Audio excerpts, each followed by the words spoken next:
ओम नमो भगवते वासुदेवाय।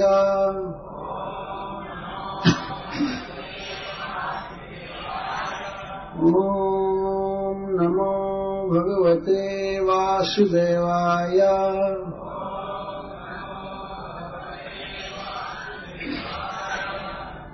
ओम नमो भगवते वासुदेवाय।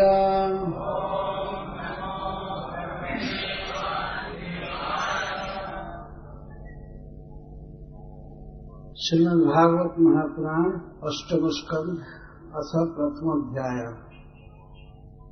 राजोवाच स्वायंभुवस्येह गुरो वंशोऽयं विस्तरात् श्रुतः यत्र विश्वसृजां सर्गो मनूनन्यान् वदस्व नः। यत्र यत्र हरेर्जन्म कर्माणि च महीयसः गृह्णन्ति कवयो ब्रह्मान् तानि नो वद शृण्वताम्। यज्ञस्मिन्नन्तरे ब्रह्मान् भगवान् विश्वभावनः कृतवान् कुरुते कर्ता यतीतेन गतेऽद्यवान्। ऋषिरुवाच मनवोऽस्मिन् व्यतीताः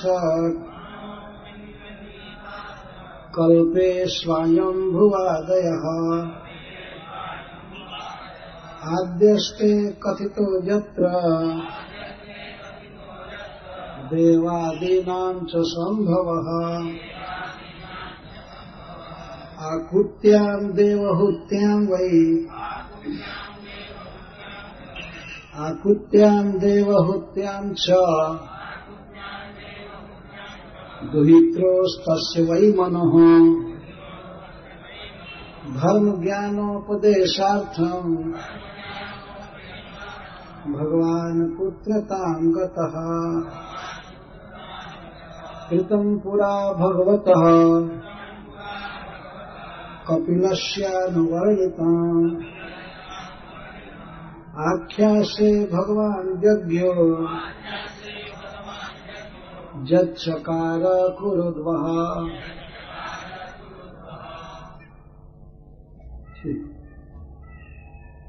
राजोवाच महाराज परीक्षित ने कहा स्वायंभुवस्य स्वयंभू श्री ब्रह्मा जी के पुत्र मनु महाराज के यह इस स्थान में गुरु हे गुरुदेव वंशः वंश अयं यह सुप्रसिद्ध विस्तरात् विस्तार से श्रुतः सुना गया। यत्र जिस स्वयंभुव मनवंतर में विश्व सृजा विश्व की सृष्टि करने वाले मरीचि आदि के सर्गः पुत्र पौत्र आदि का मनु के विषय में अन्यान अन्य मनु वदस्व बोलिए नः स्माकम हमारे लिए।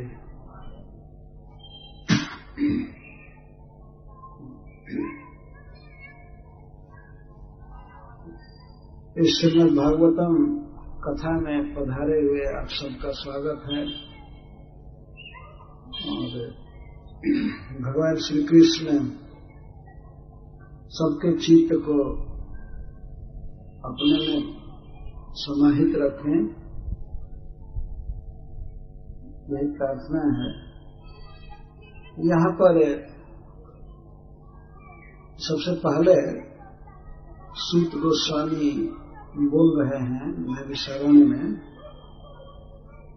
वे महाराज परीक्षित के साथ कथा सुने थे गंगा जी के तट पर।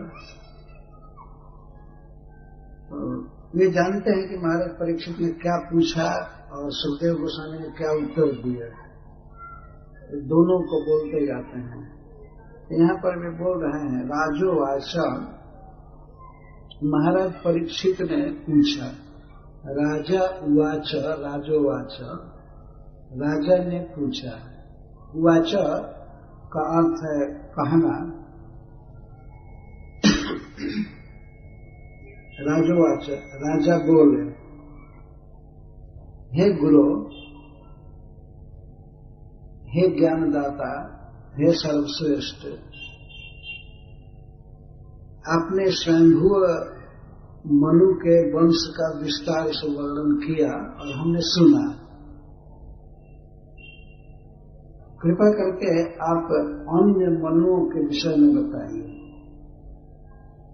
ब्रह्मा जी के एक दिन में 14 मनु होते हैं। ये माइक ठीक बोल नहीं रहा है ना? भाव भाव कर रहा है। ठीक करना चाहिए ना। इसकी तैयारी करके आपके में गूंज रहा है। ठीक करो इसको।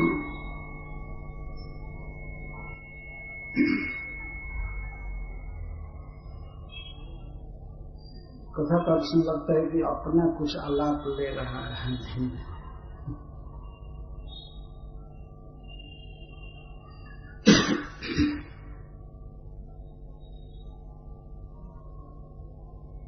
आठवें स्कंध में मनवंतर का वर्णन किया गया है। मनु अंतर मनवंतर। ब्रह्मा जी के एक दिन में 14 मनु होते हैं और एक मनु महाराज का शासन काल लगभग 71 चतुर्युग रहता है और एक चतुर्युग 43,20,000 वर्ष का होता है। चारों युग मिला करके 43,20,000 वर्ष का होता है। सत्य, त्रेता, द्वापर और कली, ये 4 युग हैं। जब एक बार बीतते हैं तो इसको चतुर्युग कहा जाता है। चतुर्युग। तो इस प्रकार से 71 बार ये चतुर्युग बीतते हैं, तब मनु महाराज का पद बदलता है, दूसरे मनु बनते हैं। तो ये एक प्रकार की ब्रह्मांड की सरकार है जो ब्रह्मा जी के द्वारा सिलेक्शन से बनती है। ब्रह्मा जी स्वयं सेलेक्ट करते हैं, इलेक्शन नहीं होता है। इस ब्रह्मांड की सरकार में सिलेक्शन होता है। बहुत विशिष्ट लोगों को बड़े बड़े पदों पर किया जाता है। मनवंतर के 6 अंग हैं। एक तो है मनु महाराज और दूसरा मनु महाराज के पुत्रगण और तीसरा इंद्र और इसके साथ ही साथ इंद्र के सहयोगी देवगण, 4 हुए और 7 ऋषि जिनको सप्तर्षि कहते हैं। 5 और 6ठा भगवान का एक अवतार होता है मनु महाराज के सरकार की सुरक्षा के लिए, जिसको मनवंतर अवतार कहते हैं। तो मनवंतर के 6 डिपार्टमेंट है, अंग है। महाराज मनु के स्वयंभू मनु के जो ब्रह्मा जी के डायरेक्ट पुत्र हैं, उनके शासन का या उनके वंश का वर्णन किया गया है। तृतीय स्कंध में विस्तार से वर्णन है। महाराज परीक्षित अब अन्य मनुओं के विषय में प्रश्न कर रहे हैं। किसी भक्त के मन में जिज्ञासा हो सकती है कि महाराज परीक्षित जो भगवान कृष्ण के इतने अनन्य महान भक्त हैं, वे मनवंतर के विषय में क्यों सुनना चाहते हैं? कोई प्रश्न हो सकता है मन में, लेकिन महाराज परीक्षित की जो स्थिति है और सुखदेव गोस्वामी जैसे वक्ता हैं, इसको देख करके स्वयं समझ लेना चाहिए कि महाराज परीक्षित जो मनवंतर का वर्णन सुनना चाहते हैं, इसमें बहुत बड़ा उनका उद्देश्य है। भागवत में कहा गया है कि मनवंतरो सद्धर्म, सद्धर्म को ही मनवंतर कहते हैं। सद्धर्म का मतलब है भगवान के द्वारा जो शास्त्रों में वर्ण और आश्रम के अनुसार उपदेश किया गया है, इसको सद्धर्म कहते हैं। सज्जनों का धर्म या सच्चा धर्म, जिसे सनातन धर्म भी कहते हैं। तो वास्तव में मनु महाराज के द्वारा और अन्य जो मनवंतर के अंग हैं, इनके द्वारा भगवान श्रीहरि इस जगत में इस धर्म की शिक्षा देते हैं, इसकी स्थापना करते हैं। जैसे गीता में कहते हैं कि धर्म संस्थापनार्थाय संभवामि जुगे जुगे, जुग जुग में भगवान धर्म की स्थापना करते हैं। मनु महाराज ही इसमें मुख्य हैं, तो इसलिए इसको मनवंतर कहते हैं। मनवंतरो सद्धर्म, ठीक से जनता वर्ण और आश्रम के अनुसार धर्म का पालन करे, इस जीवन में भी सुखी रहे और इस शरीर को त्यागने के बाद वह भगवान का चरण कमल प्राप्त करे। यह एक विश्वव्यापक व्यवस्था है जिसको मनवंतर कहते हैं, सद्धर्म की स्थापना के लिए, पालन के लिए।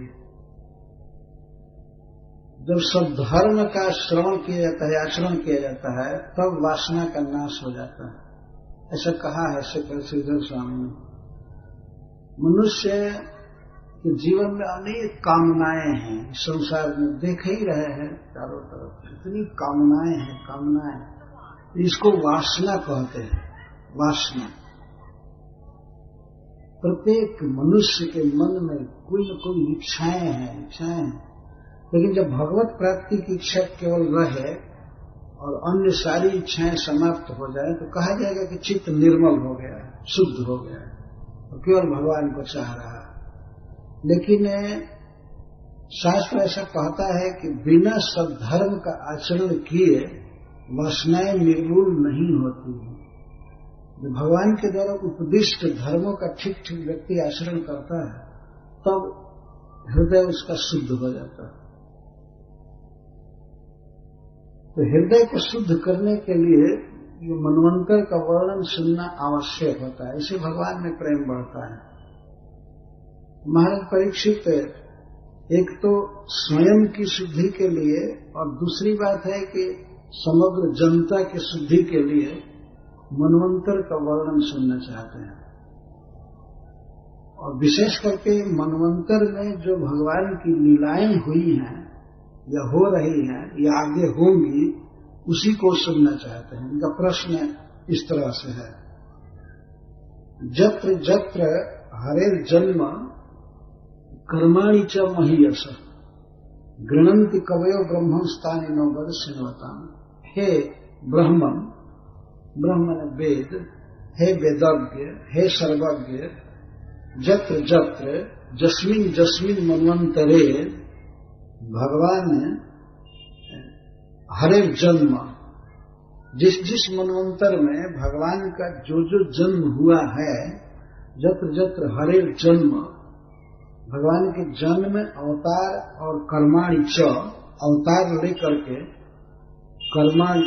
विविध कर्म करते हैं। भगवान महान है, महीयस, महान श्री हरि के, श्री कृष्ण के मनवंतर काल में लिए गए अवतारों और कर्मों को गृणन्ति कवय, विद्वत गण कहा करते हैं। जैसे श्री नारद जी, भगवान शिव आदि इसका वर्णन करते रहते हैं। वर्णयन्ति, गृणन्ति कवयो ब्रह्म तानि नो वद सिन्वता।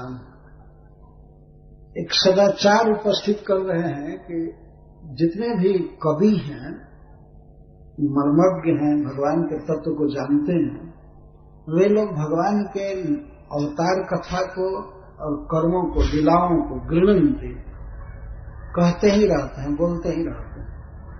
ये स्वभाव होता है सज्जनों का। तानी नो बद श्रीलता, हम सब सुनने के लिए इच्छुक हैं, हमारी लालसा है। तो आप उन अवतार कथाओं को और लीला कथाओं को हमसे कहिए। हम सब लोग सुनने के लिए यहाँ उपस्थित और सुनने के लिए उत्कंठित हैं। समग्र सभा के तरफ से महाराज परीक्षित बोल रहे हैं। तानी नो बद श्रीलताम, हम सुनने के लिए बैठे हैं और बहुत इच्छा है, कृपा करके हमें सुनाइए भगवान के मनवंतर में लिए गए अवतार के विषय में, और अवतार लेकर के उन्होंने जो जो लीला किया है उसे कहिए। इसको और क्लियर कर रहे हैं। जब जस्मिनंतरे ब्रह्मन् भगवान विश्वभावन कृतवान कुरुते कर्ता यति तेना गतेद्यवा। हे ब्राह्मण, हे भगवान, विश्व की उत्पत्ति करने वाले, विश्व को जन्म देने वाले, सभी प्राणियों के को जन्म देने वाले और सबके जीवन की व्यवस्था करने वाले, सबके जीवन में विकास देने वाले श्री भगवान जब जस्मिन अंतरे, जिस मनवंतर में जो जो कार्य किए हैं या कर रहे हैं या करेंगे उनको कृपया सुनाइए। त्रिकाल है, जैसे वर्तमान, भूत, भविष्य, सब समय भगवान हैं और वे लीला करते ही रहते हैं। बहुत से अवतार ले चुके हैं, इस समय भी अनेक अवतार वो लिए हैं वर्तमान में और भविष्य में भी लेंगे। कृतवान कुरुते कर्ता, अतीते, अद्य और अनागते।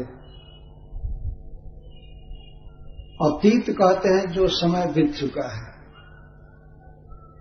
अनादिकाल से भगवान के अनंत अवतार होते रहे हैं और उनमें से भगवान के कुछ अवतार और लीलाओं का वर्णन बड़े बड़े विद्वानों ने किया है। सब तो कोई नहीं कर सकता। सुखदेव गोस्वामी स्वयं ही कहते हैं कि जो व्यक्ति भगवान के लीलाओं को, उनके अवतारों को गिन करके शेष करने की इच्छा करता है, इसका मतलब यह है कि वो पृथ्वी के परमाणुओं को गिन चुका है। ऐसे बोलते हैं तो पृथ्वी में जितने धूली कण हैं उसको गिन चुका है। इसका मतलब कि जैसे पृथ्वी के रजह कण को, परमाणुओं को गिनना असंभव है, उसी प्रकार भगवान की लीलाओं को गिनना असंभव है।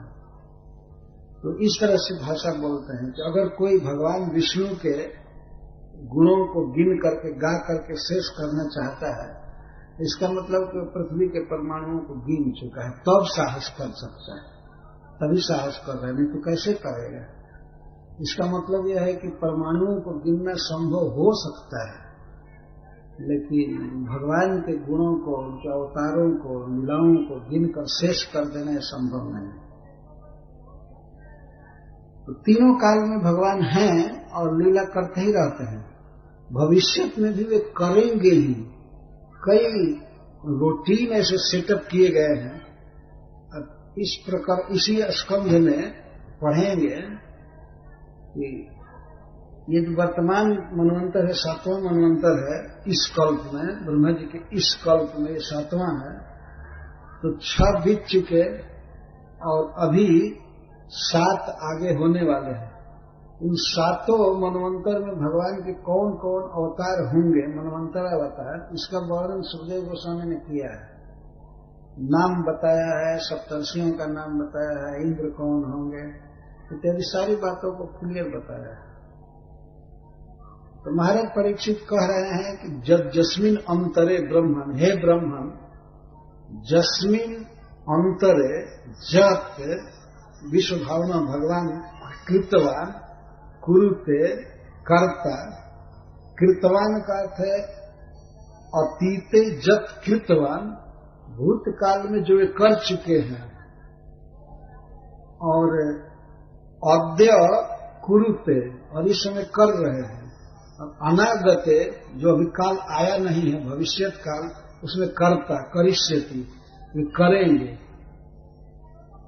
भगवान जो कर चुके हैं, जो कर रहे हैं, और आगे मनवंतरों में जो करेंगे, उन सबको हम सुनना चाहते हैं। उससे पीछे वाले से इसका अन्वय हम सब सुनना चाहते हैं, कृपया उसका वर्णन कीजिए। जब जस्मिन अंतरे ब्रह्मन भगवान विश्व भावना कृतवान कुरुते कर्ता यतीते अनागते देवा, ऐसी व्यवस्था है भगवान की। यदि वास्तव में कोई भगवान के बारे में सुनना चाहता है तो प्रचुर व्यवस्था है। भूतकाल में क्या क्या किए हैं वो आज भी नवीन की तरह है, इस समय कर रहे हैं, और आगे मनवंतरों में वे करेंगे। अद्य, अनागते और अतीत, इन तीनों के लिए 3 क्रियापद लगा रहे हैं। कृतवान, कुरुते, कर्ता। कृतवान मतलब जो ऑलरेडी कर चुके, और कुरुते करोति वर्तमान में, और कर्ता करिष्यति करेंगे। इन सब लीलाओं को हम सुनना चाहते हैं। कितनी लालसा है, कितना वास्तव में प्रेम है भगवान के प्रति। महाराज परीक्षित अनशन पर बैठे हैं, पानी भी नहीं पिए हैं, और आज कौन दिन है? 8वां स्कंद है, तीसरा दिन होगा ना, 4था दिन है। पानी भी नहीं पिए हैं, फिर भी भगवत कथा श्रवण की कितनी लालसा है। जो किए हैं, जो आगे करेंगे, इस समय करें, सब हम सुनना चाहते हैं। लेकिन सब कुछ संभव नहीं है, और 3 साढ़े 3 दिन के अंदर सारी लीलाओं को कह देना ये भी संभव नहीं है, और सुनना भी संभव नहीं है। पर लालसा है, भूख इतनी है, कह रहे हैं सब सुनाइए सुनाइए सुनाइए। जब जस्मिन अंतरे ब्रह्मन भगवान विश्व भावना, इसको ऐसे अन्वय करेंगे, हे ब्रह्मन विश्व भावना भगवान जस्मिन अंतरे जत जत कृतवान कुरुते कर्ता अतीते अद्य अनागते वा तानी सर्वाणी बद। इन सबको कहिए। इस तरह से सुनने की लालसा होनी चाहिए। महाराज परीक्षित एक अद्भुत उदाहरण है। भगवान कृष्ण के विषय में सुनने की इनकी अद्भुत लालसा है।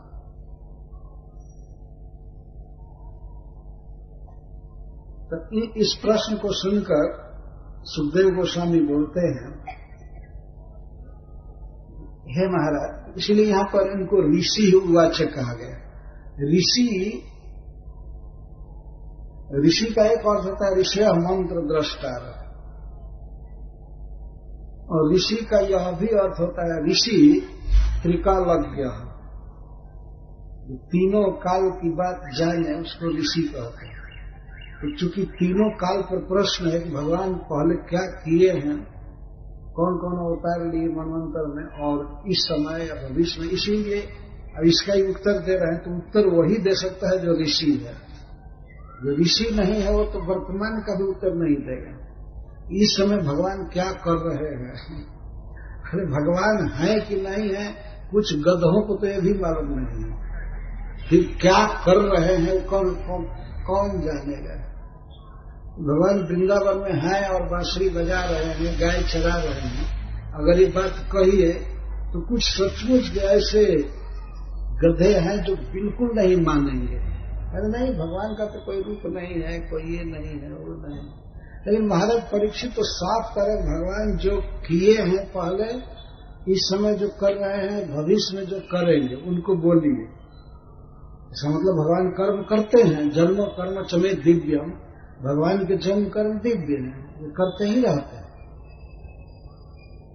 ऐसा कभी भी समय नहीं आएगा कि भगवान लीला करना बंद कर दें, वो करते ही रहेंगे अनंत काल तक।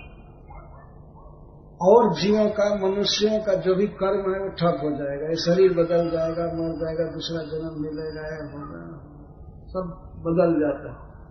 लेकिन भगवान ने तीनों काल में एक समान सत्ता विशिष्ट हैं और पूर्ण ज्ञान में लीला करते रहते हैं। भगवान की लीला को कौन कह सकता है? जो वास्तव में ऋषि है, जो वेदों के मंत्र को जानता है, ठीक से भगवान को जानता है और उनकी सर्वकालिक लीलाओं को भी जानता है, वही भगवान के बारे में कुछ बोल सकता है। भगवान के बारे में जिसको ज्ञान ठीक से नहीं हो, क्या बोलेगा? इसीलिए सुखदेव गोस्वामी के लिए यहाँ सूत जी कह रहे हैं ऋषि हिवाच, ऋषि बोले।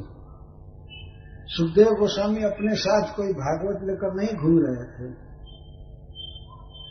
और तो और कौपीन तक रखने का झंझट नहीं था उनके पास,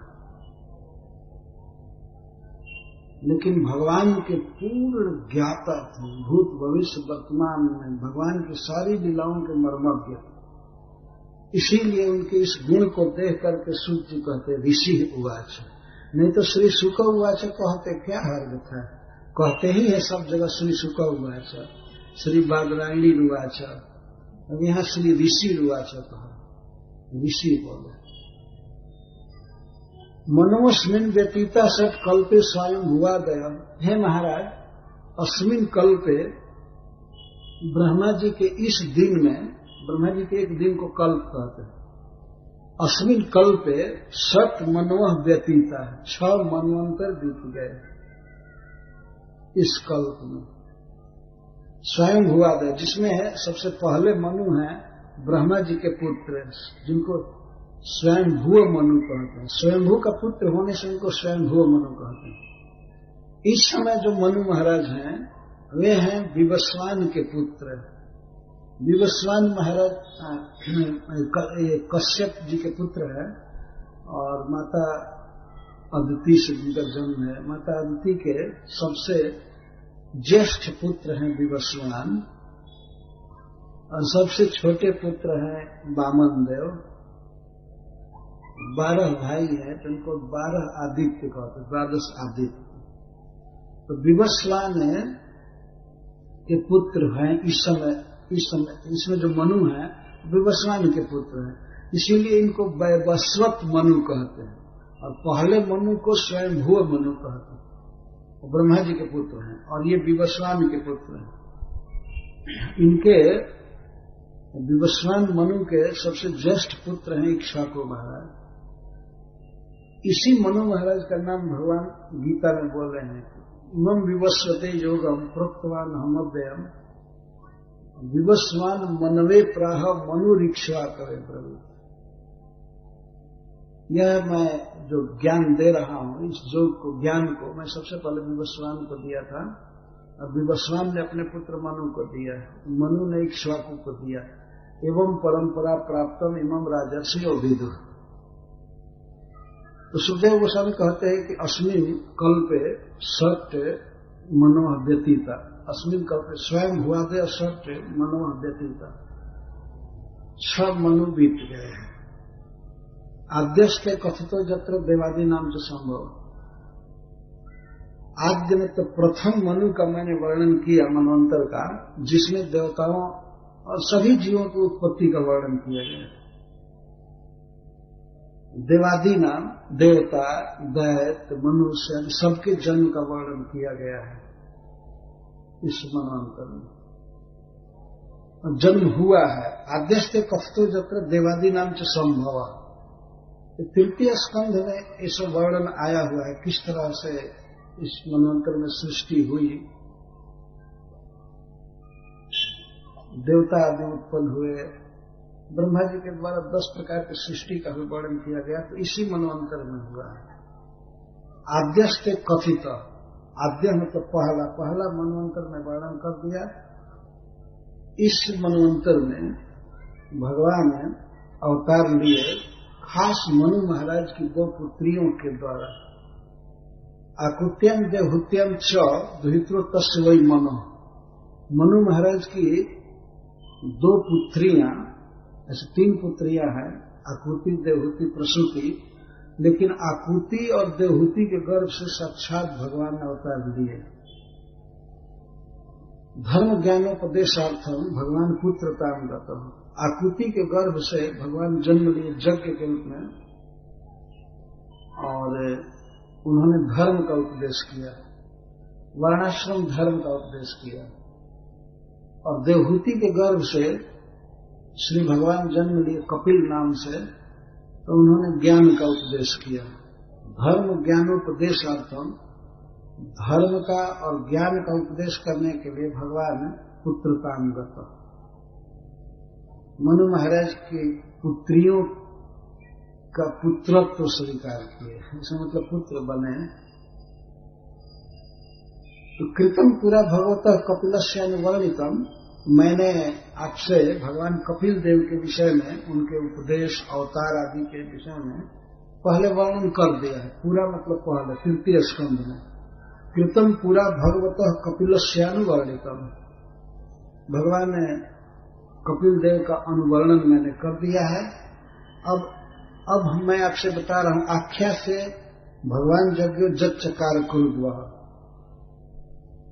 भगवान यज्ञ ने क्या किया, क्या लीला किया इस प्रथम मनवंतर में, यह मैं कह रहा हूं।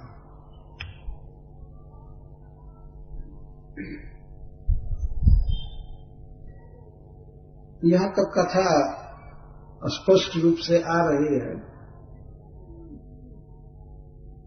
तो पिछली बातों को समेट करके रखना चाहिए, जिससे सारी बातें ठीक से समझ में आ रहे हैं। प्रथम मनवंतर में श्री भगवान ने यज्ञ नामक अवतार लिया, मनवंतरावतार। तो भगवान यज्ञ ने क्या लीला किया, इसको संक्षेप में सुखदेव गोस्वामी कहने की प्रतिज्ञा कर रहे हैं। आख्या से भगवान यज्ञ जच्चकार कुरुद्वः। हे कुरुश्रेष्ठ परीक्षित, भगवान यज्ञ ने जच्चकार जो किया उसमें विरक्तः काम भोगेषु शतरूपा पति प्रभु विसृज्य राज्यम तपसे सभार्जो वनमाविशत्। इस मनवंतर में भगवान यज्ञ ने स्वयं मनु महाराज की रक्षा किया और अनेक दैत्यों राक्षसों का हनन करके इस मनवंतर को सुदृढ़ किया, जगत की रक्षा किया। इसी को कहने के लिए यहाँ पर पहले मनु महाराज के विषय में बता रहे हैं। कौन ऐसा समय था और किस देश में मनु महाराज पर संकट आ गया था कि भगवान यज्ञ ने उनकी रक्षा किया था, इसके लिए मनु महाराज के बारे में बता रहे हैं। विरक्तः काम भोगेषु शतरूपा पति प्रभु। शतरूपा के पति समर्थ श्री मनु महाराज काम भोगेषु विरक्तः, काम भोग से, संसारिक भोगों से विरक्त थे।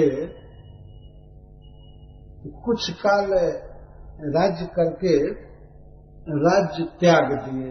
विसृज्य राज्यम तप से सभार्जो वनमाविशत्। राज्य छोड़ दिए, अपने पुत्र को दे दिए और स्वभार्जा, अपनी भार्जा के साथ, अपनी पत्नी के साथ तपस्या के लिए वनम आविशत्, वन में चले गए। वनम आविशत्। एक समय संपूर्ण पृथ्वी के राजा थे और राज्य करने के बाद राज्य का त्याग कर दिए, अपने पुत्र को राज्य दे दिए, प्रियव्रत को, और चले गए वन में। वन में गए पत्नी के साथ, स्वभार्जा। उस समय की स्त्रियां भी बहुत ही अग्रसर थी अध्यात्म में भी। अगर पति वन में जा रहा है तो पत्नी भी वन में चली गई। ये देखिए कितनी शिक्षा थी, कैसी ट्रेनिंग थी उस समय। लोग जीवन के उद्देश्य को क्लियर समझते थे कि भगवान विष्णु का चरण कमल प्राप्त करना यही जीवन का परम लाभ है। जीवन इसी के लिए है, तो भोगों के लिए नहीं है।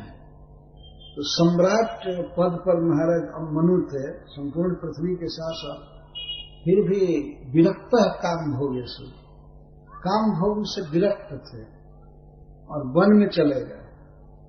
विरक्त थे तो घर में ही क्यों नहीं भजन किए, ये प्रश्न होता है ना। घर पर ही भजन करना चाहिए। आजकल जब किसी को कहा जाता है भजन कीजिए और ऐसे नियम पालन, तो सब लोग जनक महाराज बन जाते हैं घर में, जबकि घर में अनेक प्रकार के दुख हैं, मन विक्षिप्त है, सब कुछ है, लेकिन फिर भी आसक्ति के कारण आदमी को अपना घर ही अच्छा लगता है। इसका कारण है कि अर्जेंसी नहीं है, वो मन में कोई भगवान को पाने की लालसा नहीं है। तो एक आदमी बहाना मात्र कर लेता है, नहीं सबसे अच्छा घर ही है, तो ठीक है घर अच्छा है, लेकिन कब जबकि भगवान की भक्ति हो। पर फिर भी मनु महाराज तो घर पर भी परम भक्त थे। तृतीय स्कंध में लिखा गया है कि भगवान की कथा सुनने में उन्होंने अपना मनवंतर पूरा कर दिया। जब कन्यादान करके लौटे करदम जी को, तो उसके बाद मैत्रेय जी वर्णन करते हैं कि अपना पूरा मनवंतर बिता दिया भगवान वासुदेव के कथा प्रसंग में। यह कोई बहुत ज्यादा समय नहीं है। अरे जीवन जैसे जीने के लिए आदमी सांस लेने से कभी उबता नहीं है, इसी तरह से भगवान की कथा सुनने से, कहने से कभी उबन नहीं होनी चाहिए। यही जीवन है और सब पार्शियल काम है। इतना टाइम तक किए बंद करो, इतना टाइम किए बंद करो, लेकिन भगवान की कथा और कीर्तन, इसके लिए कोई टाइम की पाबंदी नहीं है। दिन रात महीना वर्ष और पूरा जीवन उसमें बीते। एक मनवंतर पूरा किया मनु महाराज ने भगवान की कथा में। इसका मतलब यह है कि ज्यादा समय वे कथा सुनने में ही रहते थे। इसका अर्थ ये है मनवंतर यापना, उनके दिन रात इस तरह से बीते थे। तो यहाँ पर उनके वैराग का वर्णन किया जा रहा है कि विरक्त काम भोगेशु, काम भोग से विरक्त होकर के पुत्र को राज दे करके अपनी पत्नी के साथ वन में चले गए और वहां तप करने लगे। किस तरह से तप? सुनंदायाम वर्षतम पदई के न भुवम स्पृशन तप्यमानस तपो घोरमिदम अन्वाह भारत। हे भरतवंशी परीक्षित, वहां जब गए सुनंदा नदी के तट पर एक पैर से 100 वर्ष तक खड़े रहे। ये तपस्या है। एक पैर से खड़े से पदाए के न, वो भी भुवम स्पृशन, केवल पृथ्वी का स्पर्श भर किए थे, पूरा भार देकर खड़े नहीं थे। जब अंगूठे से छू रहे थे पृथ्वी को, खड़ा होकर के भजन कर रहे थे। आज का आदमी ठीक से सो करके खा पी करके भी करे तब भी काफी है ना। खा पी करके सो या कल मंगला आरती में खड़ा हो जाए तब भी वो सिद्ध है, लेकिन वो भी नहीं हो पाता है। कुछ लोगों की निद्रा मंगला आरती के समय ही और जोर लगाती है, तो तोड़ ही नहीं पाते हैं। देखिए तपस्या का वर्णन। जो खड़ा होकर के तप कर रहे हैं तो खाने का तो कोई प्रश्न ही नहीं है। 100 वर्ष तक वर्ष शतम पदा एक न भुवन स्पृशन, तो खड़े थे और कार्य क्या कर रहे थे? इदम अन्वाह भारत, हे भरतवंशी परीक्षित, यह बात बोलते थे, ये जप करते रहते थे।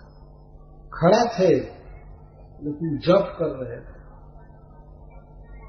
जप कर रहे थे। जैन चेते विश्वम विश्वम चेते नजम जो जागरते श्यामेस्मिन् नायम तम वेद वेद स आत्मा वासमिदम विश्व इत्यादि स।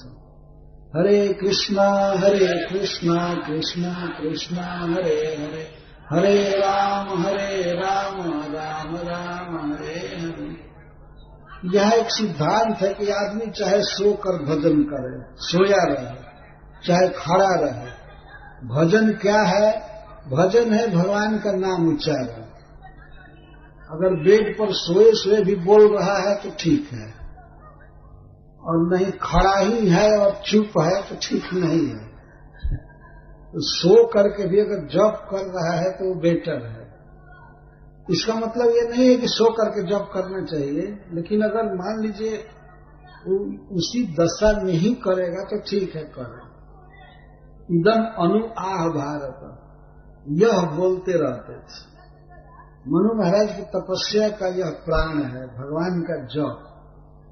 हरे कृष्णा कृष्णा कृष्णा हरे हरे, हरे राम राम राम हरे हरे। निरंतर।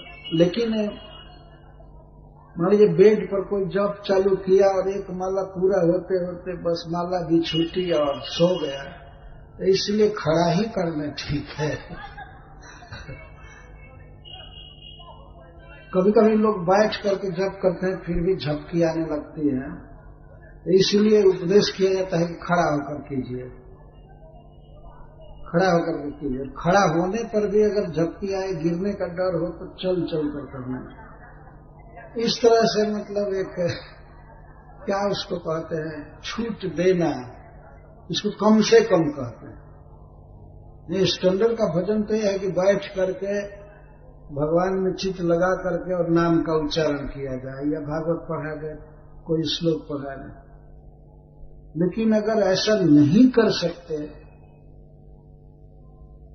तब ठीक है, खड़ा होकर के कीजिए। खड़ा होकर के भी नहीं, एक जगह स्थिर रहकर कर सकते हैं तो टहलते हुए कीजिए, लेकिन मुख्य है भगवान के नाम का उच्चारण।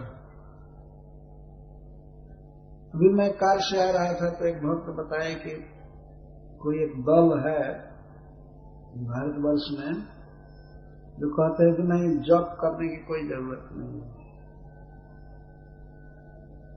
जरूरत किस चीज की है? आंख बंद करो और चुपचाप हो जाओ, इसी की जरूरत। ध्यान करो ध्यान करो।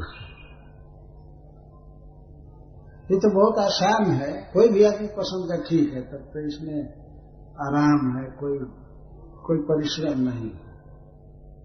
ध्यान करें, क्या ध्यान करेंगे इसकी कोई शिक्षा नहीं है। सब स्वतंत्र है, अपने मन में जिसका भी ध्यान करें, चाहे दुकान का ध्यान करें या बस का ध्यान करें या अपने पत्नी का नक्शिक चिंतन करें या कुछ भी करें, बस आंख बंद होना चाहिए तो मान लिया जाता है कि ध्यान है। अभी बातचीत हो रही थी वो बता रहे थे, बस आंख बंद होना चाहिए, आंख खुले कि बस भजन से गिर गए, और अगर बोल दिए तब तो और गायब हो गए। परंतु वास्तविक भजन जो है, जैसे चैतन्य महाप्रभु बताते हैं, प्रभुपाद जी बताते हैं, भगवान का नाम बोलना यही भजन है। एक जगह सिखाया जाता है कि तुम चुप रहो, आंख बंद रखो, नहीं, चुप रहने की जरूरत नहीं है। चुप रहना चाहिए उसके लिए कि फालतू बात लोग करते हैं, वहां न बोले, वहां न सुने, लेकिन वास्तव में भगवान के गुणों की आवृत्ति होनी चाहिए जीवन में। तो मनु महाराज इस तरह जप कर रहे हैं, कोई साथ में नहीं है, पत्नी भी जप कर रही है, दो हैं, मतलब अपनी भार्या शत्रुपा जी हैं, वो भी इसी तरह से एक पैर से खड़ी। जैसे मनु महाराज तपस्या कर रहे थे वैसे वो भी घोरम तप। घोरम का अर्थ है अन्यों के द्वारा दुष्कर, दूसरे लोग जिस तप को नहीं कर सकते हैं ऐसा कठिन तप कर रहे थे, भोजन आदि छोड़ करके, और एक पैर से खड़े होकर के भगवान के गुणों का जप कर रहे थे। मनुर्वाच जेन चेतयते विश्वम विश्वम चेतयते निजम, जो जागरते शयानस्मिन् नायम तम वेद वेद सह। जो विश्व के कण-कण में चेतना देते हैं, लेकिन भगवान को चेतना देने वाला कोई दूसरा नहीं है। जो समस्त विश्व के प्रलय होने पर भी, सोने पर भी जगते रहते हैं, और जो संसार के सबको जानते हैं लेकिन भगवान को कोई नहीं जानता। कि पहले श्लोक में मनोज जी कहो, नायम तम वेद वेद सब, यह संसार, इस संसार के सब लोग भगवान को नहीं जानते हैं। सब मिल करके एक को नहीं जानते हैं, और वो अकेले सबको जानता है, सब जगह। नायम वेद तम वेद वेद सब, ये भगवान की अद्भुत प्रभुता है, अद्भुत उनकी शक्ति है।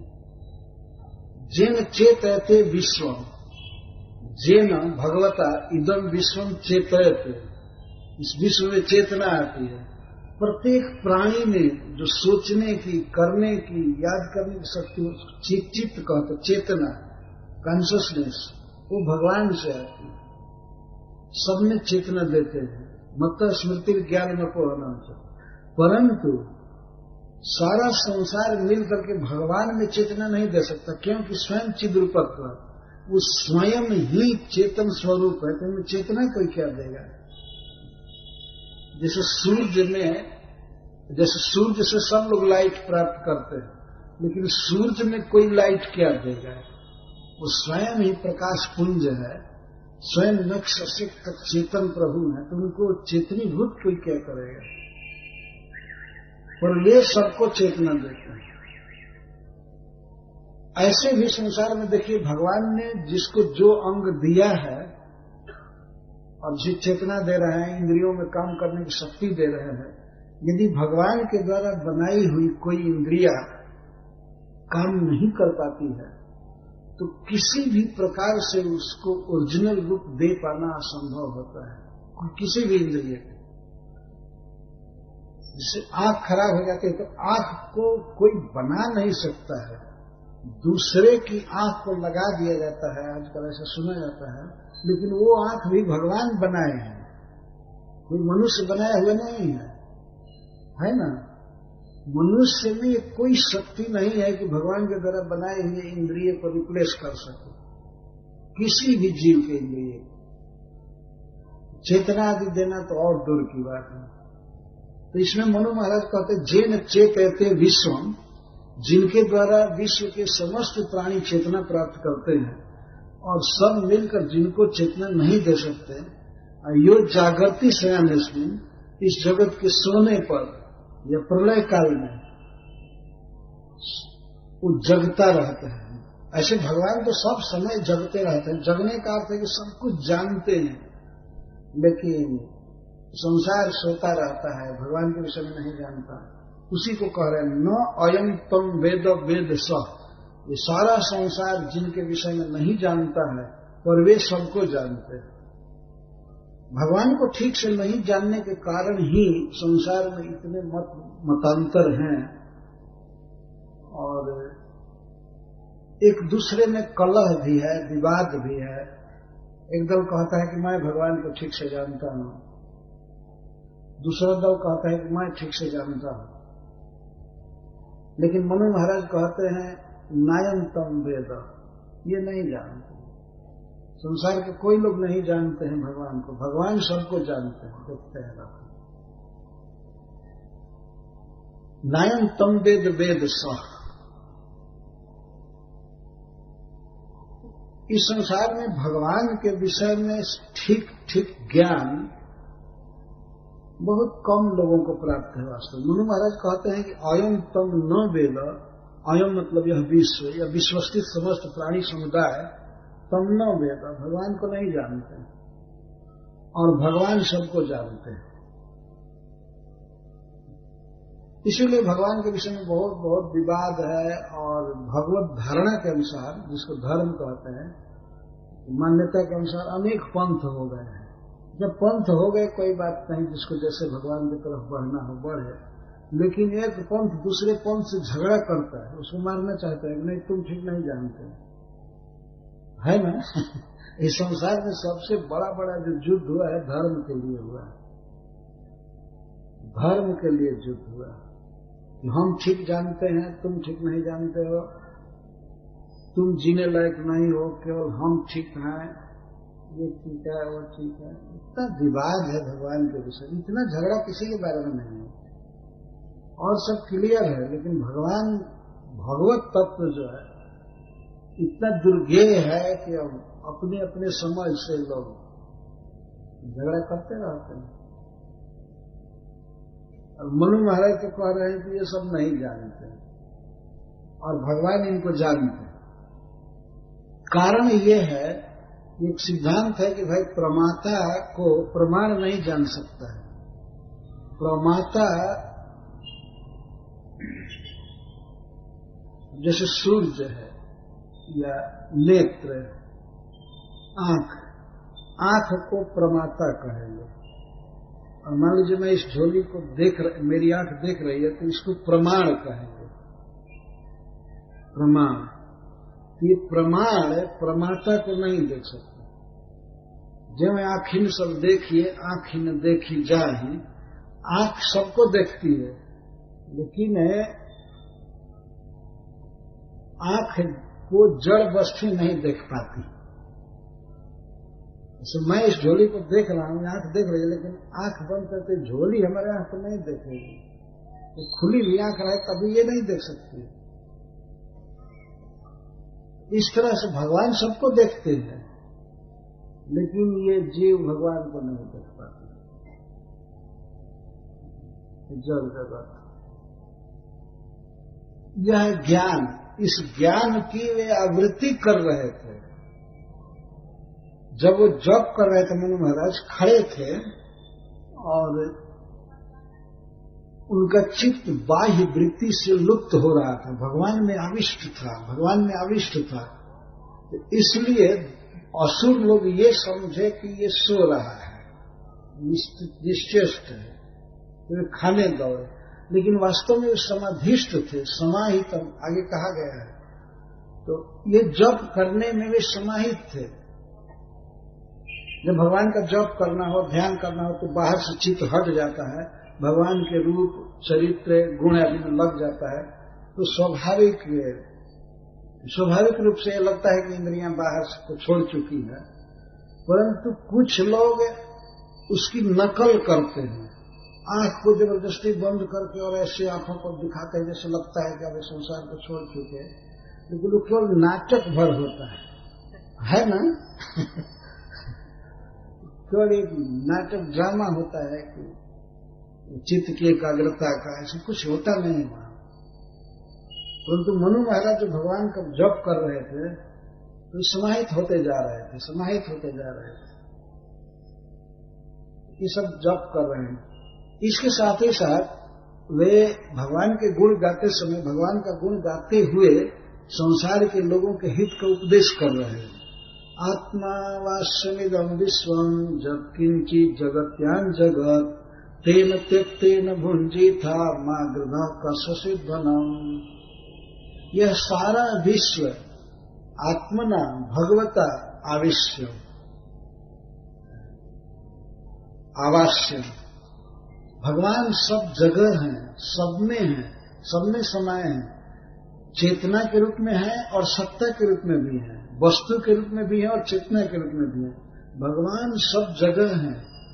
जग किंचित जगत्याम जगत, इस विश्व में जो भी छोटी से छोटी वस्तु है या बड़ी से बड़ी वस्तु है, कोई भूमि, जल, अग्नि, वायु या कोई भी चीज, ये सब भगवान का है। भगवान सब में है, सब में समाये हैं। तो तेन त्यक्ते न भुंजीथा, भगवान के द्वारा त्यक्ते न दत्ते न, भगवान जो दे हमारे लिए जो कोटा बनाए हैं उन्हीं वस्तुओं को भुंजीथा, भोगना चाहिए, अधिक नहीं, अपने कोटा से बाहर नहीं। तेन त्यक्ते न, त्यक्त का अर्थ दत्त, भगवान ने जो दिया है उसी को भोगना चाहिए। अथवा तेन त्यक्ते न, भगवान के लिए छोड़कर भगवान को अर्पण करने के बाद ही भुंजीथा, भोक्तव्य, ये भोगना चाहिए। कस्यचित् धनम, कस्यचित् धनम मां गृध्य कस्यचित् धनम, किसी भी व्यक्ति को लोभ नहीं करना चाहिए। मां गृध्य, गिद्ध नहीं बनना चाहिए। अरे जरा विचार करो, ये उपनिषदकार कह रहे हैं मनु महाराज, कस्य सिद्ध धन, धन किसका है? इस संसार में इतना धन फैला हुआ है, किसका है? विचार करना चाहिए। पहले उत्तर दे दिया जाता चुका कि आत्मावास निदम विश्व, सब कुछ परमात्मा का है, भगवान का है। लेकिन अगर कोई इस बात को नहीं मानता है तो उसी से प्रश्न किया जाता है, कस्य सिद्ध धनम, धन किसका है? ये पृथ्वी कौन लेकर के आया? आज इतना महंगा जमीन बिक रही है, फुट के हिसाब से, गज के हिसाब से इतनी महंगी जमीन, और ये विश्व में कौन ऐसा व्यक्ति है जो एक कंकड़ भी लेकर के आया हो यहां पर? जरा विचार कीजिए, ये पृथ्वी कौन लेकर के आया? कोई नहीं, ये सब श्री कृष्ण का है, भगवान का है। कश्चित् धनम न कश्चिदपि, ये उत्तर दिया था, किसी का नहीं, सब कुछ भगवान का है। इसीलिए अपने अधिकार से बाहर किसी भी वस्तु का लोभ मत करो, नहीं तो इसका दंड होता है। व्यक्ति समझ नहीं पाता है, लेकिन भगवान की दृष्टि में दंडित होता है, उसे भोगना पड़ता है। किसका धन है? इस ज्ञान की बात को मनु महाराज समाधि में रट रहे थे। कस्य से धनम, किसका धन? किसी का नहीं, अर्थात सब कुछ भगवान का है। तो भगवान हमारे लिए जो कोटा निश्चित किए हैं उतना ही भोगना चाहिए, उतने से संतोष करना चाहिए। और जो व्यक्ति इस तरह से भगवान को दिए हुए धन से या भगवान को अर्पित किए हुए धन से अपना पालन करता है, वो सुखी होता है, इस लोक में भी और परलोक में भी। श्रील प्रभुपाद इस श्लोक पर बहुत प्रवचन किए कि बड़ा इंग्लैंड में, ईशावास्यमिदं सर्वम जगत् किंचित् जगत्याम जगत्। तो प्रभुपाद जी बार बार कहते थे, ये है स्पिरिचुअल कम्युनिज्म,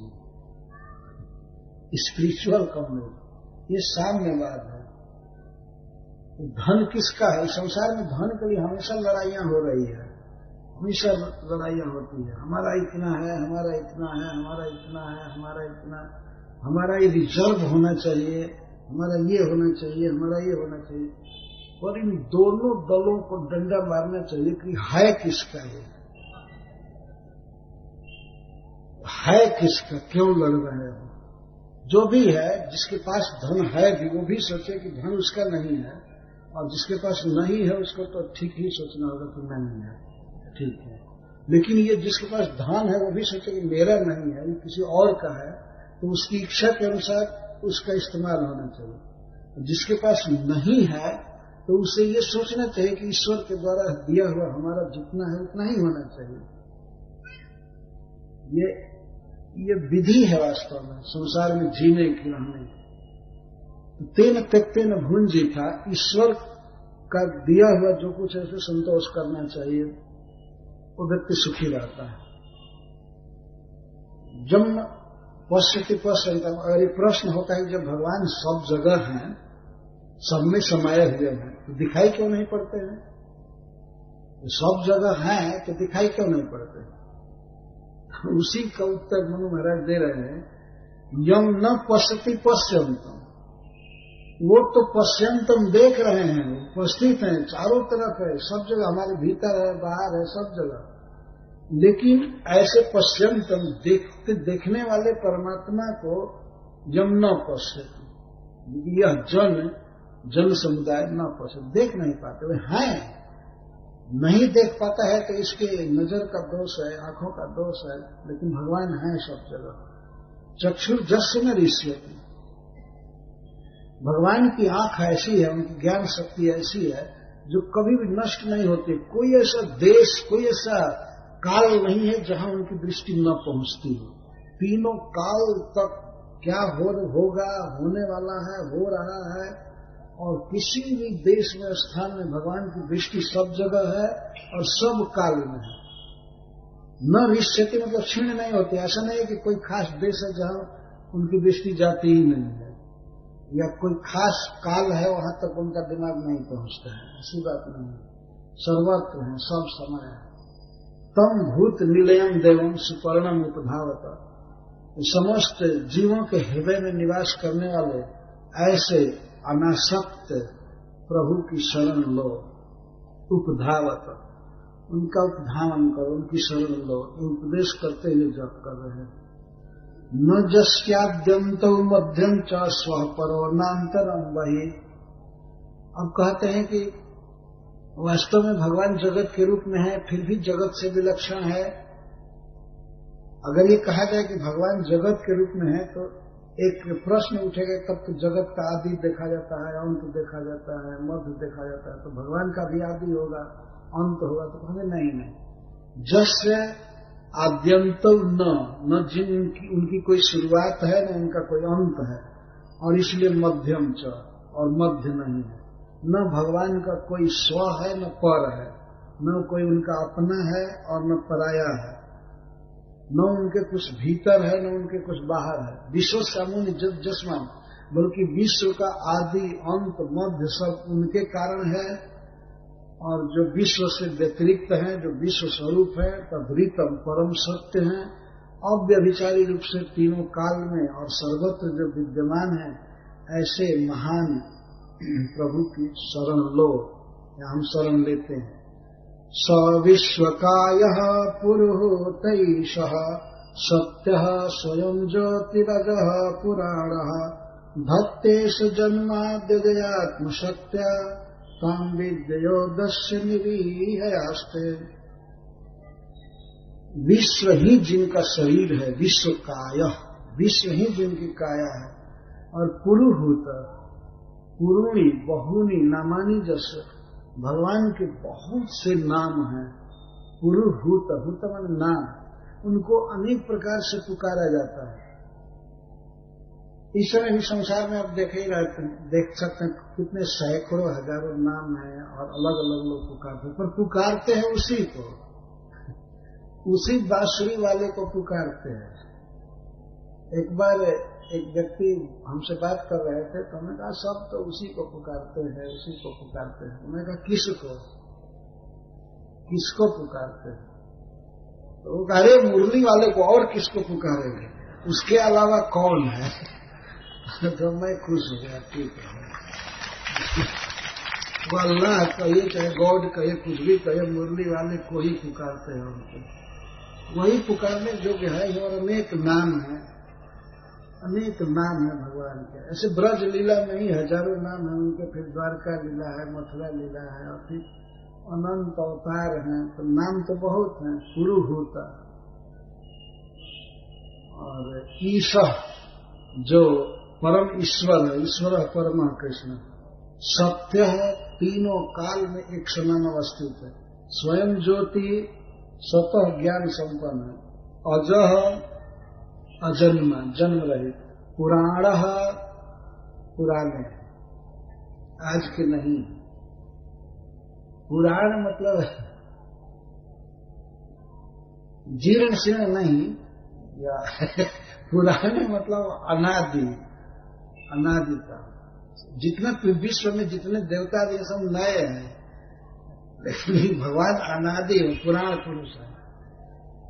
भक्ते से जन्मा दजे आत्मशक्त्या, आत्मशक्त्या अपनी शक्ति से, बहिरंगा शक्ति से इस विश्व का जन्म पालन प्रलय आदि करते रहते हैं। और यदि शक्ति से ऐसा करते हैं तो क्या शक्ति के अधीन है? नहीं। तान विद्या उदस्य, अपनी चिन्मय शक्ति से, विद्या शक्ति से इसके प्रभाव को निरस्त करके जो निरीह रहते हैं, निरीह वास्तव सब प्रकार की प्राकृतिक क्रिया और प्राकृतिक संकल्प आदि से शून्य रहते हैं। आप जिस प्रभु का वर्णन कर रहे हैं, इसमें क्या प्रमाण है कि आप ठीक बोल रहे हैं? तो कहते हैं अथाग्रे विषय कर्माणि हन्ते कर्म हेतु। ऋषि सभी लोग कहते हैं, इसीलिए भगवान जो किए हैं उसी के अनुसार ऋषि लोग भी पहले कर्म करते हैं। अथाग्रे विषय कर्माणि इहन्ते, अग्रे माने पहले ऋषि लोग कर्म करते हैं। किस लिए? अकर्म हेतु, कर्म बंधन से मुक्त होने के लिए। यह मानो हे पुरुष प्राय अनिहम प्रपद्यते। जो व्यक्ति ठीक से वर्ण धर्म का पालन करता है, आश्रम धर्म का, पहले ठीक से कर्म करता है वही अकर्मता को प्राप्त करता है, मुक्त हो सकता है। ऋषियों का यही वास्तव में पथ रहा है कि पहले वो कर्म करते हैं। ऐसा नहीं है कि शुरू से ही बस गिरुआ कपड़ा रंगाए और घूमने लगे और फिर कुछ काल के बाद विवाह की सोचने लगे। इसलिए मनु महाराज कहते हैं कि अथ अग्रे का अर्थ पहले ऋषय कर्माणि इहंत चेष्टंत कर्म करते हैं। भगवान ने जो आज्ञा दिया है उसके अनुसार कर्म करते हैं और कर्म बंधन से मुक्त हो जाते हैं। जो व्यक्ति भगवान की आज्ञा के अनुसार कर्म करता है वो अनिहन प्रपद्यते, बाद में वो मुक्त हो जाता है, कर्म बंधन से छूट जाता है। गीता में भगवान यही बताते हैं। जैसे अर्जुन भी कर्म बंधन से छूटना चाहते थे, वो सोचते थे कि बस युद्ध नहीं करेंगे, एकांत में कहीं कुटिया बनाएंगे, चाहे हिमालय में चले जाएंगे तो हम बस कर्म बंधन से मुक्त हैं। लेकिन ऐसा होता नहीं है। जो आदमी ठीक से कर्म न करे, घर द्वार छोड़ दिया, इधर उधर घूमता रहा, तो 54-55 वर्ष में भी जाकर के विवाह की सोचने लगता है ना। इस तरह से ये कौन सा पंथ है? इसलिए अच्छा है कि बेटा पहले ठीक से कर्म करे जो धर्म के अनुसार है, तो व्यक्ति धीरे धीरे मुक्त हो जाता है। इहते भगवान ईश्वर नहीं तत्र विसर्जते, भगवान विष्णु ही इस विषय में प्रमाण है। भगवान इहते वे कर्म करते हैं, इतना बड़ा कर्म करते हैं, विश्व की रचना करते हैं, विश्व का संचालन करते हैं, मैनेज करते हैं, कितना बड़ा काम है, लेकिन नहीं तत्र विसर्जते, पर भगवान इसमें फंसते नहीं हैं।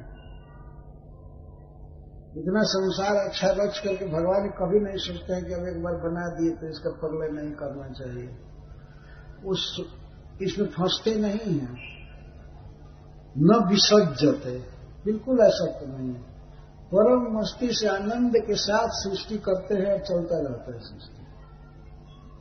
और इसमें अगर कोई रो रहा है, हाहाकार कर रहा है, तो इसका मतलब ये नहीं कि भगवान भी अपनी बांसुरी छोड़ करके और रो ले बैठ करके। दुनिया में इतने लोग दुखी हैं, उनकी बांसुरी बजती ही रहती है। दुनिया में कुछ भी हो, रचयिता वही है, पालन करता वही है, सब कुछ वही है, लेकिन बिल्कुल न विसर्जते। वैसे भी आप सुनते हैं भगवान विष्णु गर्भोदक साई हैं, क्षीरोदक साई, कारणोदक साई, सब समय सोते ही रहते हैं। वैसे दिव्य निद्रा में है, जोग निद्रा में, लेकिन बाहर से देखा जाए तो सोने का मतलब होता है निश्चिंत, कोई चिंता नहीं। बार बार पुकारना पड़ता है कि अवतार लो, अवतार लो, अवतार लो, तब जाकर भगवान आते हैं, नहीं तो उनको कोई चिंता नहीं है। तो कभी कभी लोग प्रश्न करते हैं कि जब उनके ही बनाए हुई सृष्टि, उनके पुत्र इतने दुखी हैं, तो भगवान फिर भी कैसे चैन से रहते हैं, वो क्यों आनंद में रहते हैं? तो क्या वे भी रोया करें क्या? ये लोग चाहते हैं। जैसे हमको दुख है, हमारा बाप अगर रोता है तो भगवान भी रोए, इस तरह अपनी धारणा का आरोप करना। भगवान ऐसे हैं जिनमें दुख हो ही नहीं सकता है। वो चाहे कि थोड़ा दुखी हो जाए फिर भी नहीं होंगे, क्योंकि वो सुखमय है, आनंद घन है, दुखी हो ही नहीं सकते। और इतना आनंदमय है कि वे अन्य वस्तुओं में कभी फंस ही नहीं सकते, कभी आसक्ति नहीं हो सकती। बार बार भागवत में इस वाक्य को कहा गया है, भगवान सृष्टि करते हैं, पालन करते हैं, प्रलय करते हैं, लेकिन तत्र न विसर्जते, लेकिन नहीं रह सकते। यहां तो एक छोटी सी झोपड़ी में भी आदमी इतना आसक्त हो जाता है। देखते हैं संसार में छोटी सी झोपड़ी की बात क्या, वो मैं कथा कहता हूँ। राजा भर्तृहरि और एक कौन राजा थे, गोपीचंद, जो एक खूंटी के लिए झगड़ा कर रहे थे। ये संसार की दशा है। तो मनु महाराज ज्ञान दे रहे हैं। आत्मलाभ है न पूर्णार्थो नाव सिद्धंत ये विचम। भगवान आत्मलाभ से, अपने स्वरूप के आनंद से और अपने भक्तों के आनंद से बिल्कुल परिपूर्ण है, पूर्णार्थ। और ये उत्तम जो इस तरह भगवान विष्णु का अनुगमन करते हैं, उनकी भक्ति करते हैं, उनके अनुसार चलते हैं, तो वे भी कभी न सिद्धंती, वे कभी भी दुख में नहीं पड़ते। जो भगवान को अब जीवन का आदर्श मानकर उनके अनुसार चलते हैं, वो दुखी नहीं है। तमीहमानं निरहं कृतं बुधं निराशिषं पूर्णमनन्यचोदितं नृंशिक्षयन्तं निजवात्मसंस्थितं प्रभुं प्रपद्येऽखिल धर्म भावनम्। इस प्रकार जो संपूर्ण विश्व के रचयिता होकर के भी कभी भी जिनमें अहम भाव नहीं होता है, मैं भोगता हूं, मैं करता हूं, और जो पूर्ण ज्ञानी हैं, जिनमें कोई कामना नहीं है, जो सब तरह से पूर्ण है, और जिन्हें प्रेरित करने वाला कोई दूसरा नहीं है, जिनका कोई दूसरा ईश्वर नहीं, जो परम ईश्वर है, वे प्रभु मनुष्यों को शिक्षा देते हुए कभी कभी धर्म का आचरण करते देखे जाते हैं। जैसे श्री कृष्ण स्वयं अपने रूप में, श्री राम के रूप में वे पृथ्वी पर धर्म की स्थापना करते देखे जाते हैं। अपने पिता की आज्ञा से वन में जाना, धर्म का पालन करके दिखाना, और कई प्रकार से भगवान ने शासन किया, राज्य विस्तार किया। इसको नृण शिक्षयंतम, नरावतारम मर्त शिक्षण, मर्त्यावतारम की है मर्त शिक्षण। भगवान श्री कृष्ण अनेक प्रकार से धर्मों का आचरण करते हैं। तो इस तरह से प्रभु जो स्वयं वेद शास्त्र बनाए हैं और वेद शास्त्र का आचरण करके दिखाते हैं, समस्त धर्मों की रक्षा करते हैं, ऐसे प्रभु की मैं शरण ले रहा हूं। इस तरह से मनु महाराज जप कर रहे थे, एक पैर से खड़े होकर के। इति मंत्रोपनिषदम व्याहरंतम समाहितम दृष्ट्वा सुरा जातधाना जगभूमभ्यद्रवन सुधा। तो उस समय देखे कुछ राक्षस मनु महाराज। तो राक्षस जैसे गाय का आहार है घास, और गिद्ध का आहार है कोई मांस, बाघ का आहार है मांस, ऐसे राक्षस लोग मनुष्य को खाते ही रहते हैं। तो देखे कि एक मनुष्य ऐसे सो रहा है खड़े खड़े, तो समाधि में थे, तो उनको खाने के लिए चारों तरफ से दौड़े। अभ्यद्रवन क्षुधा, कोई द्रोह से नहीं, भूख से व्याकुल होकर के खाने दौड़े। ये राक्षसों का स्वभाव है खाना। तो इस तरह की विपत्ति किसी भक्त पर आ सकती है। बेचारा भजन कर रहा है और उसी समय राक्षस खाने के लिए दौड़े, एक नहीं अनेक राक्षस। तो सुखदेव गोस्वामी कहते हैं कि तांस तथा वसितान यज्ञ सर्वगतो हरि जामहि परिवृतो देवैर हत्वा शासत प्रविष्टपम। जब भगवान यज्ञ ने देखा, जो सब जगह है, कि हमारे भक्त मनु को इस तरह से राक्षस खाने के लिए दौड़े, तो सर्वत्र अवस्थित भगवान तुरंत ही जाम नामक देवताओं के साथ राक्षसों का वध किए, और इन्हीं देवताओं के साथ मिलकर के श्री भगवान तीनों जगत का पालन किए, शासन किए। इस मनवंतर में भगवान यज्ञ भी स्वयं ही इंद्र पद पर भी थे, मनवंतरावतार भी और इंद्र पद पर भी स्वयं रहे। इस तरह से यज्ञ भगवान ने तीनों जगत का पालन किया और अपने भक्त मनु महाराज की रक्षा किया। ये पहले मनवंतर की छोटी सी कथा बीती। अब दूसरे मनवंतर की सुनिए। स्वारोचिषो द्वितीयस्तु मनु अग्नेः सुतो भवत्। दूसरे मनु हुए अग्नि के पुत्र स्वारोचिष, और दूसरा मनवंतर। और द्युमत सुसेन रोचिष्मत प्रमुख स्पर्शात्मजा, और उनके पुत्र हुए द्युमत सुसेन रोचिष्मान इत्यादि, ये जिनमें प्रमुख थे ऐसे। और तत्रेंद्रो रोचनस्तासिद, उस मनवंतर द्वितीय मनवंतर में इंद्र का नाम था रोचन, और देवता तुषिता आदि हुए और ऊर्ज स्तंभ आदि सप्तर्षि हुए जो वेद के विद्वान। और इस द्वितीय मनवंतर में वेद शिरा एक ऋषि हुए जिनकी पत्नी का नाम तुषिता था, तो उसके गर्भ से भगवान जन्म लिए, उनका नाम हुआ विभु। तो दूसरे मनवंतर में, सर्वोच्च मनवंतर में भगवान का विभु नाम का अवतार हुआ। इस अवतार में भगवान ने एक्स्ट्रा ऑर्डिनरी कर्म किया, अद्भुत कर्म किया। वे स्वयं ही कुमारावस्था से ही बाल ब्रह्मचारी रह गए भगवान, और ब्रह्मचर्य की शिक्षा दिए।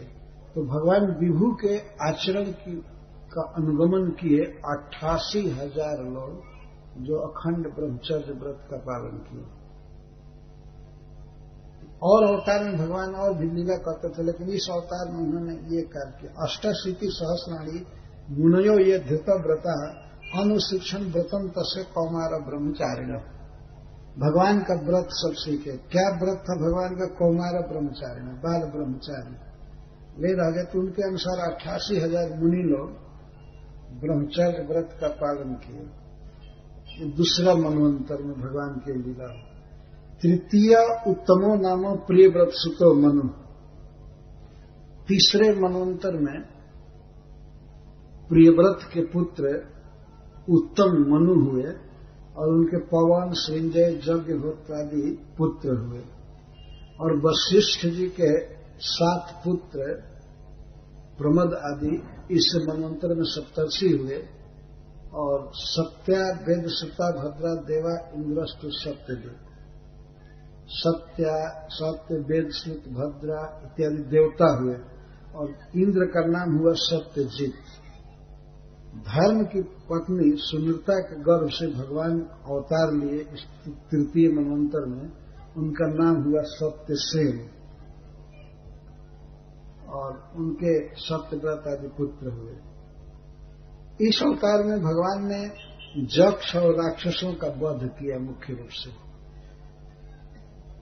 यक्ष राक्षस का वध करना भी जनता का पालन है। जैसे आतंकवादियों को मारना जनता का पालन है, अपने आप में यह परफेक्ट है। वास्तव में जो दूसरों को मारते हैं, तो उनको मार देने से जनता का पालन अपने आप सिद्ध होता है। कभी कभी लोग ऐसा कहते हैं कि नहीं, पॉजिटिव काम करना चाहिए, किसी को मारना नहीं चाहिए, ये नहीं करना चाहिए। लेकिन कुछ समाज में उपद्रव करने वाले लोग होते हैं, जैसे टेररिस्ट, आतंकवादी, जो जनता को सताएंगे ही। उनका स्वभाव है कि जनता को सताएंगे। तो ऐसे लोगों का वध कर देना ही जनता की रक्षा है। अन्यथा जनता की रक्षा का प्रयास कीजिए और ऐसे टेररिस्ट जीवित रहे तो वे तो अनेक तरह से तबाह करते रहेंगे, क्या कोई पालन कर पाएगा? इसलिए इस अवतार में तृतीय मनवंतर में भगवान ने यो नृत व्रत दुःशीलन असतो जक्ष राक्षसान भूतद्रोह भूतगणास्तवधित सत्यजित सखा। सत्यजित इंद्र के सखा बन करके भगवान इस अवतार में जक्ष और राक्षसों का वध किए, जो अनृत व्रत दुःशीलन असत। अनृत व्रत, जिनका व्रत ही था गलत काम करना, असत्य, और जिनका दुःशील, यह भी एक व्रत है। कुछ लोग व्रत का दुःशील व्रत या अनृत व्रत, कुछ दूषित लोगों का वास्तव में व्रत ही है कि दूसरे को मारा जाए, दूसरे को मारा जाए। जैसे अभी कुछ महीने पहले बंबई के ट्रेन में जो कुछ भी हुआ था, कि कुछ दुष्टों का स्वभाव है कुछ प्राणियों को पीड़ा देना, मारना। कई सौ लोग मर गए, कितने घायल हुए, अंग भंग हुआ। तो इसको देख करके उन्हें सुख होता है। जैसे मृगारी था, उसको अधमरे पशुओं को देख करके सुख होता था। और धुमारा जीव जब धड़ फड़ करे तभी तो आनंद बोर बढ़े अंतर है, वो नारद जी से कहता। यहाँ पर सुखदेव गोस्वामी कहते हैं कि अनृत व्रत दुःशीलन असतः जक्ष राक्षस, जिनका व्रत ही है दुःशील, और अनृत वेद विरुद्ध करना। तो ऐसे यक्ष राक्षसों का भगवान ने वध किया। वध करने में भगवान ने साथ दिया इंद्र का। तो यह तृतीय मनवंतर की कथा है। अब चौथे मनवंतर की कथा सुनिए। चतुर्थ उत्तम भ्राता। तो चौथे जो मनु हुए वे उत्तम के भाई थे। तीसरा मनवंतर था, उसका नाम था उत्तम मनवंतर। चौथा मनवंतर तामस मनवंतर हुआ। ये तामस है उत्तम के भाई थे, प्रियव्रत महाराज के पुत्र। और इनके पृथु, ख्याति, नर, केतु इत्यादि 10 पुत्र हुए। और सत्यक, हरि, वीर, देव ये सब देवता हुए। और त्रिशिक ईश्वर, इंद्र का नाम हुआ त्रिशिक। और ज्योतिर्धामादि सप्त ऋषि हुए। और देवा वैधृत्यो नाम विधृतेश तनया नृप नष्ट काले निजय वेदा दुर्भिता स्वयं तेजसा। देवा वैधृतयो नाम विधृतेश तनया नृप नष्ट काले निजय वेदा विधृता स्वयं तेजसा। ये ज्योतिर्धाम आदि और ये वैधृति के पुत्र आदि ये जो हुए, तो ये सब समय के अनुसार नष्ट हुए, वेद को धारण किए। इस संसार में वेद शास्त्र की परंपरा भी चालू रखना बहुत एक महत्वपूर्ण काम है। शास्त्र रहे, लोगों को पढ़ने सुनने को मिले। तो विधृति के पुत्र वेद शास्त्र को धारण किए। इस चौथे मनवंतर में भगवान ने हरिमेधा के पुत्र हरिणी के गर्भ से जन्म लिए। नाम हरिणी था, हरिणी कोई पशु नहीं। इनका नाम हुआ हरि। हरि रीत्या हेतु जन गजेंद्र मोचितो ग्रहा। भगवान हरिणी के गर्भ से जन्म लिए, इसलिए इनका नाम हरि हुआ। ये चौथे मनवंतर के मनवंतर अवतार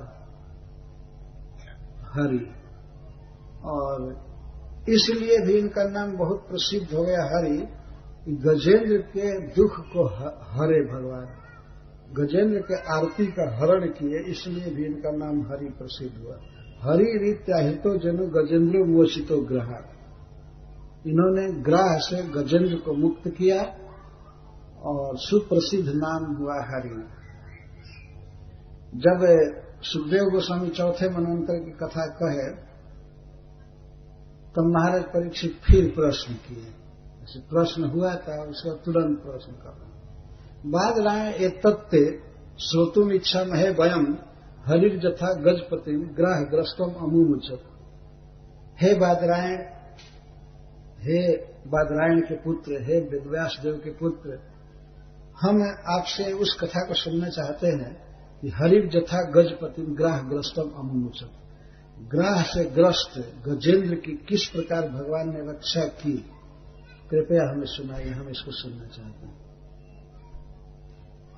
प्रत्येक मनवंतर में भगवान लीला करते हैं, तो चौथे मनवंतर में गजेंद्र की रक्षा की है। यह लाखों लीलाओं में से एक लीला है। ऐसा नहीं समझना चाहिए कि चौथे मनवंतर में बस एक ही लीला की है। 71 चतुर्युग में बस एक गजेंद्र की रक्षा कर दी, इतनी ही लीला हुई, ऐसा नहीं है।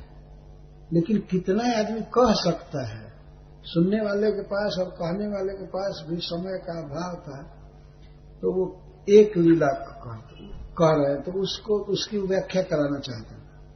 तो 5वें मनवंतर में रैवत नाम का अवतार मनवंतर हुआ। तो 5वें मनवंतर में भगवान ने शुभ्र की पत्नी विकुंठा के गर्भ से जन्म लिया और वैकुंठ नामक लोक बसाया इसी प्राकृतिक जगत में, लक्ष्मी जी का प्रिय करने के लिए। कभी कभी किसी पत्नी को इच्छा होती है कि हमारे लिए अलग भवन बनाया जाए किसी रानी के, तो राजा बना देता है। तो भगवान भी अपनी प्रिया को बहुत मान देते हैं। लक्ष्मी जी के कहने से इस प्राकृतिक जगत को उन्होंने एक वैकुंठ बनवा दिया। उनका नाम हुआ वैकुंठ, विकुंठा के गर्भ से जन्म लिया। और 6ठे मनवंतर में भगवान का अवतार हुआ जिनका नाम हुआ अजित, देव संभूति के गर्भ से जन्म लिए अजित। और अजित भगवान ने कूर्म रूप से मंदराचल को धारण किया, समुद्र मंथन किया और अपने भक्त देवताओं को अमृत पिलाया। 7वें मनवंतर में भगवान वामन देव के रूप में प्रकट हुए, जिन्होंने बलि महाराज से 3 पग भूमि मांगा और उन्हें बांधा भी। ये इसी मनवंतर की कथा। तो चौथे मनवंतर में गजेंद्र की रक्षा भगवान ने किया। महाराज परीक्षित स्पेशल सुनना चाहते हैं। तत्कथा सुमहत् पुण्यम धन्यम स्वस्तेनम शुभम जत्र जत्रोतम श्लोको भगवान गीयते हरि। तत्कथा सुमहत् पुण्यम, समस्त कथाओं में तत्कथासु महत् पुण्यम कभी कभी ऐसे लगाया जाता है, तत्कथासु महत् पुण्यम, समस्त कथाओं में वह कथा महत् पुण्यमय है। धन्यम जशस्यम शुभम जत्र जत्र उत्तम श्लोको भगवान गीयते हरि। जिन जिन कथाओं में भगवान हरि उत्तम श्लोक गीयते, उनकी प्रशंसा होती है, उनका गुणगान किया जाता है, वो कथाओं में सबसे श्रेष्ठ कथा अथवा तत्कथा सुमहत्वपूर्ण, वह कथा सुमहत्वपूर्ण है, परम पावन। वास्तव में पुण्य का ही विशेषण धन्यम स्वस्तेनम शुभम तीनों है, ऐसा श्रीपाद श्रीधर स्वामी जी लिखते हैं। ये पुण्यम का विशेषण है धन्यम स्वस्तेनम शुभम। धन्यम का अर्थ है भगवान की कथा, खास करके गजेंद्र उद्धार की और सभी, लेकिन इस प्रसंग पर धन्यम, धन्य का अर्थ है धनावहन, धन बढ़ाने वाली कथा। जो कोई व्यक्ति इस कथा को कहता है, ये सुनता है, चिंतन करता है, तो उसका धन बढ़ता है। यहां धन का अर्थ सब प्रकार का धन है। सांसारिक दृष्टि से रुपया पैसा की प्राप्ति होना ये तो धन है ही, लेकिन और भी अनेक धन हैं। ये ज्ञान आदि भी परम धन है, भगवान की भक्ति करना यह भी परम धन है। तो इस कथा को सुनने और कहने से धन की प्राप्ति होती है। स्वस्थेनम, उस व्यक्ति की शोभन सत्ता होती है, बड़े बड़े रोग आदि मिट जाते हैं, वो सफल होता है व्यक्ति इस कथा को सुनने मात्र से। स्वस्थेनम, ठीक ढंग से जीवन धारण करता है और आगे शुभ गति होती है। और शुभम, अनेक आशीर्वाद उसे प्राप्त होते हैं, अनेक शुभ इच्छाएं पूरी होती हैं उसकी। वैसे तो जत्र जत्रोत्तम श्लोको भगवान गीयते हरि, जिस कथा में भी, जिस बातचीत में भी यदि भगवान हरि उत्तम श्लोक गीयते, बार बार सेंट्रल पॉइंट के रूप में वो आते हैं कथा में, तो उस कथा की भी ये महिमा है। और बाकी जिस कथा में टोटल वही गीयते, तब तो कहना ही क्या है। जब शुद्ध भगवान की ही कथा हो तब तो कहना ही क्या। यदि संसारिक कथाओं में भी यदि भगवान सेंट्रल पॉइंट पर आ जाते हैं और कुछ फालतू बातें भी होती, तब भी उस कथा की इतनी महिमा है। ये तो गजेंद्र उद्धार की कथा साक्षात भगवान पर से ही संबंधित कथा है, इसलिए हम इसको सुनना चाहते हैं। तब सूत गोस्वामी कहते हैं, परीक्षितैवं सतुबादरायणिः प्रायोपविष्टेन कथा सुचोदितः उवाच विप्रः प्रतिनन्द्य पार्थिवम् मुदा मुनीनां सदसि स्म शृण्वताम्।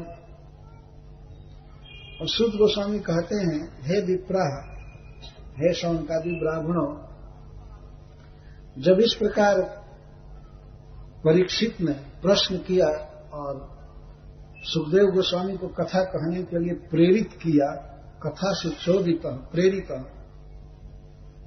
तब उन मुनियों की सभा में सुखदेव गोस्वामी महाराज परीक्षित का अभिनंदन करते हुए और गजेंद्र मोक्ष की कथा कहना प्रारंभ होती है।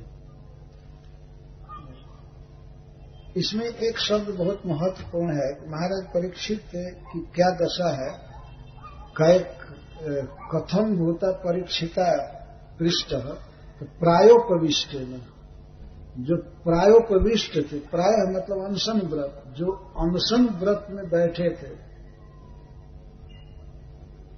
जो खाए पिए नहीं थे, तो अन्न की और पानी की जिनको कोई इच्छा नहीं थी, पर भगवत कथा के लिए इस तरह तरस रहे थे, अनशन व्रत में बैठे थे और भगवान की कथा के लिए इतनी उनकी इच्छा थी, उत्कट लालसा थी, उनके द्वारा प्रेरित हुए। सुखदेव गोस्वामी किसके द्वारा प्रेरित किए जा रहे हैं कथा सुनाने के लिए? जो व्यक्ति कई दिन से खाया नहीं है, पिया नहीं है। क्या महाराज परीक्षित की ऊंचाई है वास्तव में भक्ति की। इन सब शब्दों पर विचार करने पर तब पता चलता है। इसीलिए चैतन्य महाप्रभु ने कहा है भागवत के अर्थ का आस्वाद। अनशन पर बैठे हुए परीक्षित के द्वारा सुखदेव गोस्वामी प्रेरित हुए कथा के लिए। तब सुखदेव गोस्वामी मुनीनाम सदस्य, उन मुनियों की सभा में जिसमें संसार के सबसे श्रेष्ठ लोग बैठे थे और श्रीमता सब महाराज परीक्षित के प्रश्न को और सुखदेव गोस्वामी के वक्तव्य को सुनने के लिए सावधान थे, उन लोगों की सभा में सुखदेव गोस्वामी बहुत प्रसन्नता से